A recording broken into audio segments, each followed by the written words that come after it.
Hello दोस्तों, welcome to my 5th class. तो कल का हमारा जो टॉपिक था संविधान की विशेषताएं, हम वहीं से शुरू कर रहे हैं क्योंकि कल हमारा एक ही पॉइंट हुआ था संविधान की विशालता। और आज हम देखने वाले हैं ग्रहित संविधान और शक्ति पृथक्करण का सिद्धांत। ठीक है, तो पहले हम देखते हैं ग्रहित संविधान। कल हमने इसके बारे में थोड़ी चर्चा की हुई थी, है ना, कि जो विदेशी संविधान से ग्रहण किया गया है जो प्रावधान इंडियन संविधान में, उसी को हम कहते हैं ग्रहित संविधान। तो बात आती है कि क्यों किया गया है ना, बात आती है, आता है कि विदेशों के जो संविधान हैं, जो उनके प्रावधान हैं, उन्हें क्यों ग्रहण किया गया है। तो जब हमारी सरकार बना रही थी, संविधान के जो निर्माता थे, उनको सरकार के संचालन का अनुभव तो था नहीं, है ना। तो उन्होंने क्या सोचा कि क्यों ना हम देश विदेश के संविधानों को पढ़ें, उनकी अच्छाइयां बुराइयां जाने समझें, और जो अच्छी चीज हो उसे हम अपने संविधान में शामिल कर लें। क्योंकि भारतीय लोग क्या करना चाहते थे, एक व्यवहारिक संविधान बनाना चाहते थे, है ना, जो भविष्य में सरकार के संचालन में कोई अवरोध उत्पन्न ना करे। इसके लिए उन्होंने विदेशों में जाके उनके संविधान को पढ़ा, उनकी अच्छाइयों को अपने संविधान में शामिल किया। यही है ग्रहित संविधान। ठीक है, जैसे क्या हुआ था, जैसे अमेरिका से मूल अधिकार बहुत अच्छा है, ये शामिल किया गया, और ब्रिटेन से संसदीय प्रणाली हमारे संविधान में शामिल किया गया है।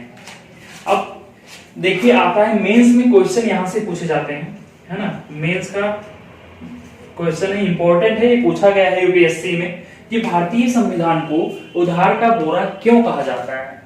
अगर आपसे ये क्वेश्चन पूछ लिया जाता है क्यों कहा जाता है, तो इसका मैं सीधा सीधा आपको सरल भाषा में आंसर बता दूं कि जो हमारे संविधान निर्माता थे वो संविधान को व्यवहारिक बनाना चाहते थे, है ना।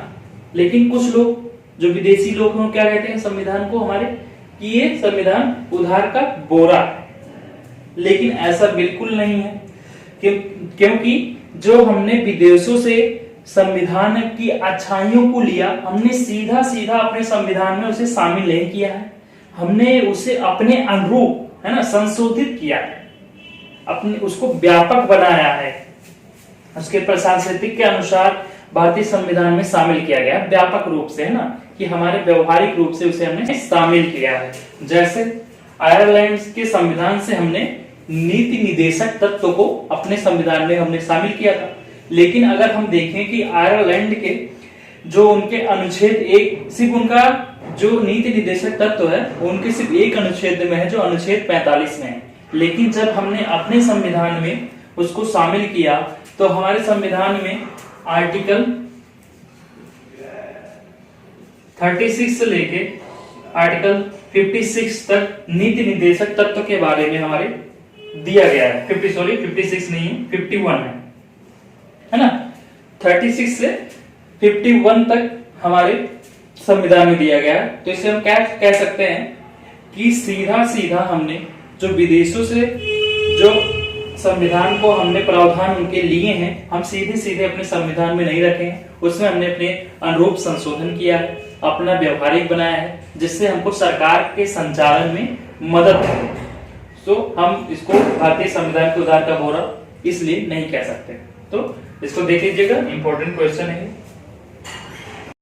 अब हमारा थर्ड टॉपिक है शक्ति पृथक्करण का सिद्धांत। ये जो हमारा शक्ति पृथक्करण का सिद्धांत है, इस शक्ति पृथक्करण के सिद्धांत का जो प्रतिपादन है वो फ्रांसीसी विचारक मोंटेस्क्यू ने किया है। किसने भी किया है? फ्रांसीसी जो विचारक हैं मोंटेस्क्यू ने किया है।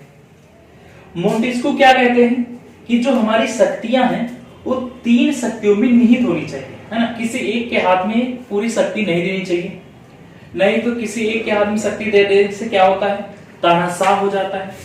जैसे हम देखते हैं नॉर्थ कोरिया में, है ना, बर्मा में, म्यांमार में क्या है, उनके एक शासक है उनका, है ना। जो बोल दे वही विधायी है, वही विधायिका है, जो बोल दे वही कार्यपालिका है, जो बोल दे वही न्याय है।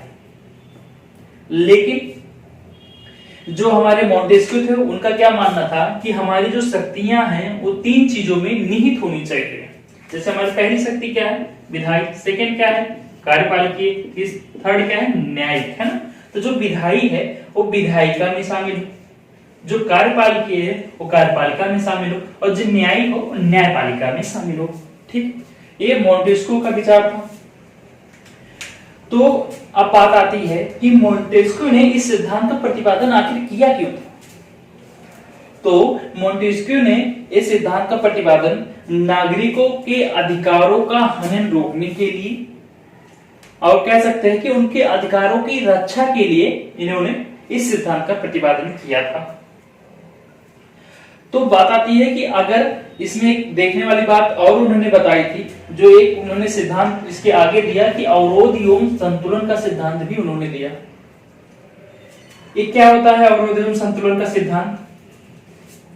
जब ये शक्तियां अपने अपने अलग अलग कार्य करने लग जाएंगी, विधायिका, कार्यपालिका, न्यायपालिका, तो अपने अपने क्षेत्र में, है ना, जो विधायिका का क्षेत्र वो अपने क्षेत्र में कुछ भी कर सकता है। अगर उसको हमने पूरी शक्ति दे दी तो अपने क्षेत्र में वो कुछ भी कर सकता है। कार्यपालिका को पूरी शक्ति हमने अगर दे दी तो अपने क्षेत्र में कुछ भी कर सकता है। वैसे न्यायपालिका जो मर्जी न्याय दे सकता है अगर उसके ऊपर कोई ना हो।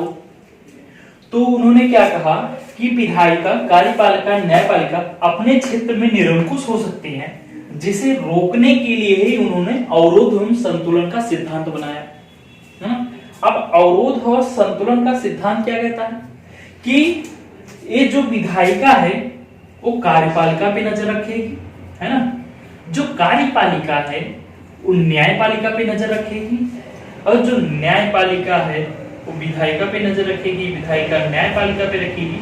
अब इसको हम क्या समझ सकते हैं कि पारस्परिक रूप से एक दूसरे के नजर रखती हैं कि कहीं ये गलती नहीं कर रहा, कहीं वो गलती कर रहा है, तो उसके सामने वो अवरोध उत्पन्न कर सकता है, उसके खिलाफ वो खड़ा हो सकता है ना। ये नियम किसने दिया? इन्होंने मोंटेस्क्यू ने अवरोध एवं संतुलन के सिद्धांत में बताया कि विधायिका पे नजर कार्यपालिका रखेगी, कार्यपालिका पे नजर न्यायपालिका रखेगी, न्यायपालिका पे नजर कार्यपालिका, कार्यपालिका विधायिका, ये पारस्परिक रूप से एक दूसरे पे नजर रखेंगे। इससे क्या होगा? ये निरंकुश नहीं हो पाएंगे, है ना। सो इसलिए सिद्धांत दिया गया था। अब हम जो शक्ति पृथक्करण का है उसका हम उदाहरण देख लेते हैं। हमने 3 देशों के शक्ति पृथक्करण का उदाहरण लिया हुआ है यहाँ पे। तो हमारा पहला उदाहरण है अमेरिका का मॉडल, देख लेते हैं, है ना। पहले क्या देखते हैं? अमेरिका का मॉडल। तो अमेरिका का मॉडल क्या है?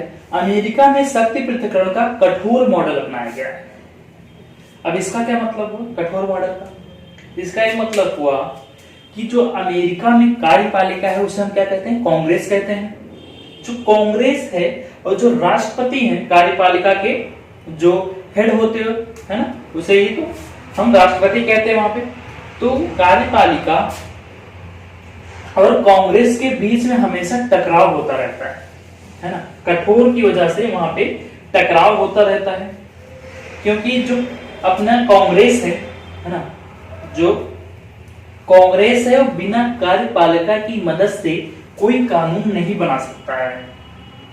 अमेरिका में कांग्रेस कोई भी कानून बिना राष्ट्रपति के अनुमति के नहीं बना सकता है, और कुछ कुछ चीजों में राष्ट्रपति बिना कांग्रेस के अनुमति के बिना कोई निर्णय नहीं ले सकते हैं। जैसे हम देखते हैं कि जो विदेशों से समझौते होते हैं वो राष्ट्रपति अकेले नहीं कर सकते, उनको कांग्रेस की बात सुननी होगी, युद्ध की घोषणा आदि में उनको कांग्रेस से बात करनी होगी, तब वो कोई निर्णय राष्ट्रपति ले सकेंगे। तो इसमें क्या हो गया? अमेरिका ने शक्ति पृथक्करण का कठोर मॉडल अपनाया है। कठोर मॉडल अपनाने से कांग्रेस और राष्ट्रपति के बीच में हमेशा टकराव होता रहता है। ठीक है। अब सेकंड हम देखते हैं हमारा क्या है? ब्रिटेन का मॉडल देख लेते हैं। ब्रिटेन में शक्तियों का लचीला पृथक्करण अपनाया गया है ना। इसके हमें एकदम अनुरूप है, अलग है इससे। यहाँ कठोर अपनाया गया है, यहाँ पे लचीला पृथक्करण अपनाया गया है, अर्थात शक्तियों के समन्वय का सिद्धांत अपनाया गया है ना।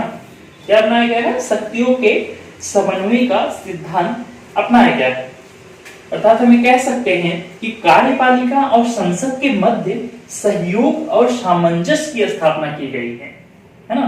कि सिद्धांत जो ये अपनाए हैं उससे क्या है?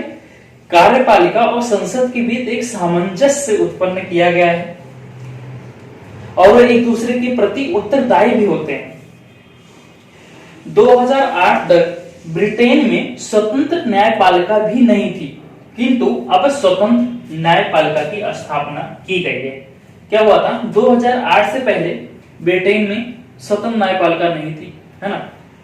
जैसे हमारे इंडिया में शुरू से ही स्वतंत्र न्यायपालिका है, लेकिन यहाँ पे नहीं थी। अब 2008 के बाद स्वतंत्र न्यायपालिका यहाँ पे है ब्रिटेन में।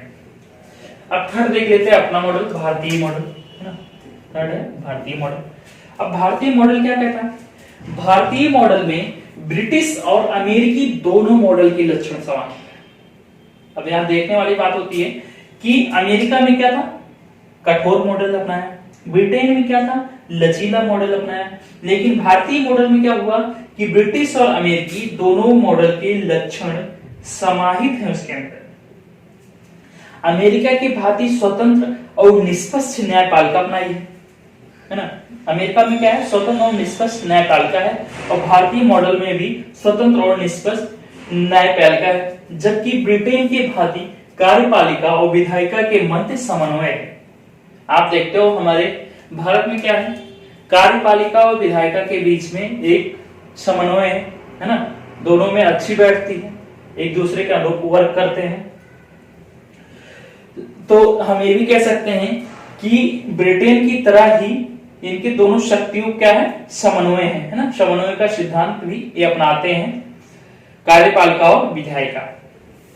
इस प्रकार भारतीय मॉडल सर्वाधिक व्यवहारिक मॉडल है, जिसमें शक्तियों के लचीले और कठोर पृथक्करण दोनों के लक्षण पाए जाते हैं। अब बात आती है कि उच्चतम न्यायालय जो है ना, उच्चतम न्यायालय भारत में शक्ति पृथक्करण में संसद का आधारभूत ढांचा स्थापित करता है। जो उच्चतम न्यायालय है भारत में, वो संसद का उच्चतम ढांचा है ना, उच्चतम ढांचा स्थापित करता है।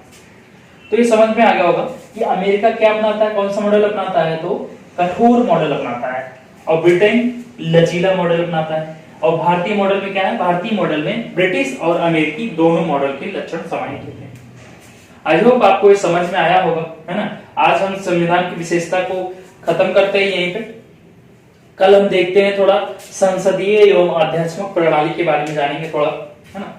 तो आई होप आपको ये वीडियो अगर पसंद आई हो, और अगर इससे पहले वाला आपने नहीं देखा है कि भारतीय संविधान की विशालता, तो मैं अपने वीडियो के लिंक में, है ना, डिस्क्रिप्शन में डाल दूंगा। आप जाके देख लीजिएगा उसको, पहले उसको देखिएगा फिर इसको देखिएगा, है ना। तब आपको पूरा क्लियर हो जाएगा संविधान की विशेषता के बारे में। ठीक है, ओके गाइस, मिलते हैं कल नेक्स्ट वीडियो में। Thank you.